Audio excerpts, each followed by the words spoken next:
customers be like, your price is way too high, you need to cut it.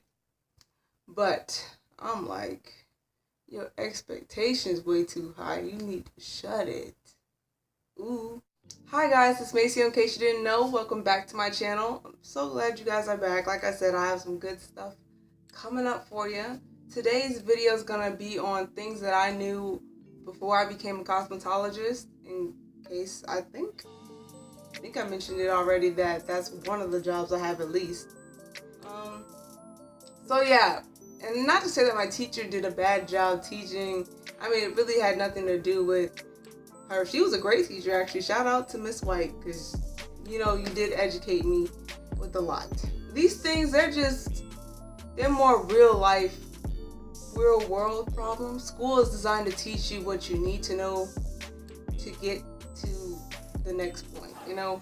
But like the space between, okay, the next point that school gets you to, and then the point that you need to be a successful cosmetologist, they have like a gap. That's just kind of like do it yourself, you know, DIY. That's a whole nother project in itself. I don't know. I feel like if I had known this, things would be a lot different, right? First of all, you know, in the first couple weeks of school, you get your school kit, which has your mannequins, your flat irons, your curling irons, all that good stuff.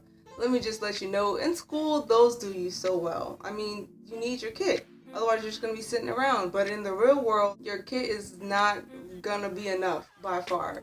Not, like, we get a lot in our kits, granted. But still, you need better equipment. I'm sure you guys know that. You don't want to use the flat irons that you got from school on customers that you get, you know, in the salon, because they're not, you want to be the best at what you're doing. This is a competitive field that you're in, so you want to be the best at what you're doing. And trust me, those school flat irons, they are not going to make the cut. Same thing with the scissors, same thing with, what else do we get? Curling irons, flat irons, blow dryers. You guys need to upgrade, preferably before you even get the job, like actually working at your own little booth. Because when you start off, you gotta impress people, you know, you're new. Even the people who you work with, like that have been working in a salon for 30 years, I mean, even they don't know everything. Like, you may feel totally underqualified at your salon, but as long as you keep up on the trends and whatnot, then you're gonna be a step ahead of the game. Because at the end of the day, it's all about the trends. For instance, with crochet braids, I work with two older ladies. They're like older than me, point is, okay? And they don't know how to do that. I'm the only person in the salon who knows how to do that. Actually, in most of my city, there's only a select few people who actually advertise that they know how to do that. So the key is to stay with the trends and to learn them as soon as possible.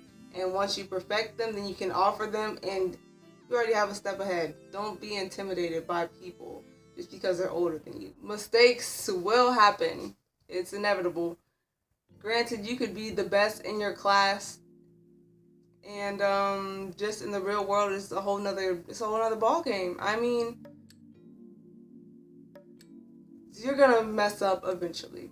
And I hate to say it like that, but you might accidentally make a wrong cut, or actually get a little bit too overconfident and, you know, just be like, hey, I got this. I mean, I've done that more than once. Recently, I was cutting one lady's hair. I had finished the whole crochet braid. Oh my goodness. It wasn't just a crochet braid, but it was with braiding hair. Like, not the curly kind. So she wanted it, like, invisible, so you couldn't actually see the knots. Oh my goodness. So after I finished, I actually had to cut it. When I was cutting it, I just got kind of overconfident. Cut my finger. I don't even know. I think it was this finger that I just cut. And literally, it was like this huge gash in it. Just overconfidence. And then, you know, I'm around here dripping blood in the salon, and customers looking at me like, whoa, like, you okay? I mean, things happen.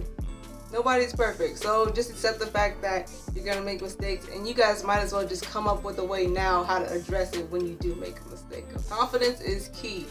You do want to know actually what you're talking about. Like, you don't want to just feed them information and it be wrong, because some customers, they actually do know their stuff when it comes to hair, so you actually have to make sense. But as long as you have confidence, you can get away with a lot of stuff. Just like just because you're new,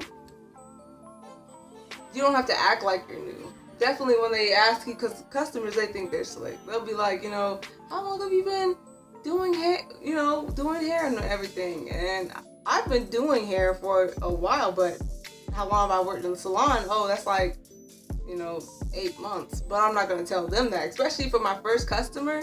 She was like, oh yeah, I made the mistake, I messed up. And I told her that I had just gotten out of school. And that had already, she was worried. She was for real worried, just because she was like, okay, so I'm your first customer. Like, how's this gonna go? And it's just a scary thing for people. So as long as you're confident, you can find ways to go around that. You can be like, I've always been into hair, really. Advertising. You have to invest in a lot of different ways to advertise yourself. Obviously in school, hopefully you guys took lots of pictures of the things that you did. I kind of did that, so I wish now that I had done it more, but what can I do? Every single customer, you want to, obviously ask their permission, but then take before and after pictures. I mean, every picture makes a difference. Also, I recommend Style Seat. You can get your own little page, and once you get your salon, you can put in what salon you work in. I've gotten a lot of business through Style Seat, and you can list the services you do, give a detailed description, list the prices and everything. It's my favorite website when it comes to booking and scheduling. It's so easy, and they can do it, all online. Online is the way of the future, guys. So that's why like I said, you got to stay one step ahead of the game. So advertising, Style Seat. You can even put on Style Seat pictures of people that you've done already. If you want to make your own like Facebook hair page or Instagram hair page, just to show everybody your work, that's something you want to do. Even business cards, that's what I did. I have my Vista print. I got, I think I bought $250, and like then at the end it asks, like after you order and everything, it's like, you can double your order for $1.50. So in total I spent like $21 for 500 business cards. Ironically, I was saying you need to get a good quality camera. You can say no to customers. Like, you don't have to take every single customer. Even still, sometimes you might get people, for instance, in school, you have to learn how to do a perm. People who come in, they're like, hey, do you do perms? Now, me personally, I've done perms my whole life. But for someone who hasn't done perms frequently, and like only did it that once in school, you could be like, yeah, I know how to do a perm, because technically you know how. I mean, you passed the class, you passed that lesson, you did one before, but that doesn't mean you know how. And trust me, on a real life person, it is a whole new ball game. Please, if you don't feel like you're an expert at it, like you're like, I got this. If you feel hesitant at all, it's best if you could. Sometimes you could be like, you know what, I can, but to be honest, I'm still kind of working on my skill. Now, if someone pushes it anyway, some people, they're willing to give you a shot, especially if your prices are low. So then you could just warn them in advance. But of course, like I said, you have to get to the point where you're comfortable telling people that you're not a professional. I mean, you're a professional, but you're not a pro at everything. What you want to do is you want to master one thing, and once you master that, let the word get around that you're the bomb at that, and everybody will go to you for it. But then after that, just work on another thing, and then you just build your cosmetology resume. Money, money, money. I understand you're supposed to get a job. From the way I've heard, get a job that makes it feel like you never have to work a day in your life. Something like that, the saying goes. But you do want that. You definitely want that type of job, for you don't want to dread work every single day. Okay, if you really love hair, you just love it, then hey, go for it. Invest everything in it. But I'm just letting you know, if you're new to it and you don't already have people who have agreed to follow you to a salon, you don't already have friends and family members, you have to start literally from the bottom. I definitely recommend going to like a salon chain like Fantastic Sam's or Supercuts, something like that, where you can get, you know, a steady pay. You can be guaranteed, you know, oh, $8 an hour. So the salon that I'm working at now, the reason why I chose it at the end of the day was just because they're the only ones that didn't require booth rent. Instead, they had commissions. And as someone who's new to the job, I figured commissions was best for me if I didn't work at a salon chain, because at least I could get paid something.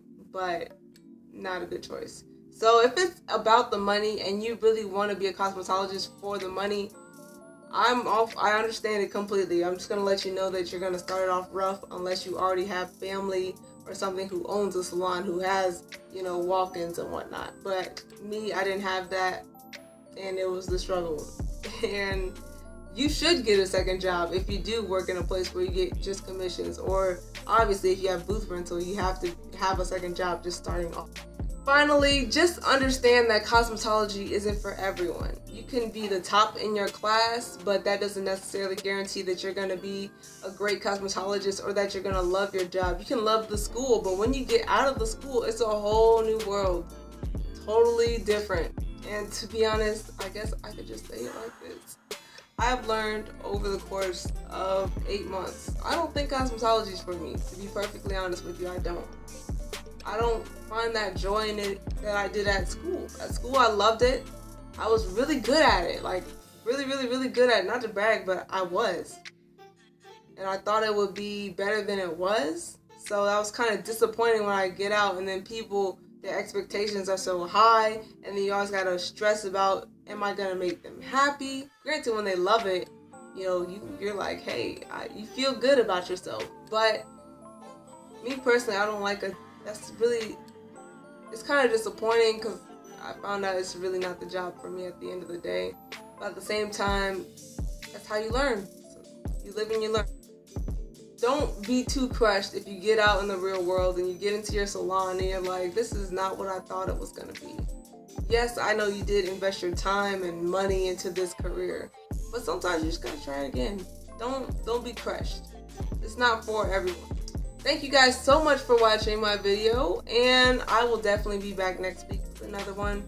Hope you guys enjoyed this, and I will see you all next time.